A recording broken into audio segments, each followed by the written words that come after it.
Tennis has been around since December of 1873, which was made by Major Walter Compton Wingfield.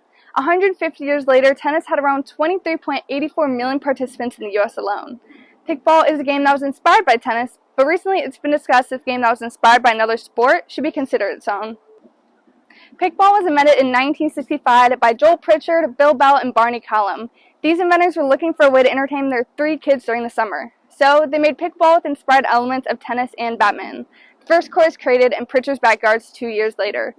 59 years later, there are over 13,000 courts to play in the U.S.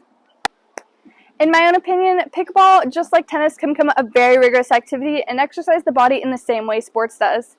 So I think people should become more welcoming and accepting it as a sport, especially in communities where pickleball is prevalent, like the elderly population. It has a similar fan base and hype around it as other sports do.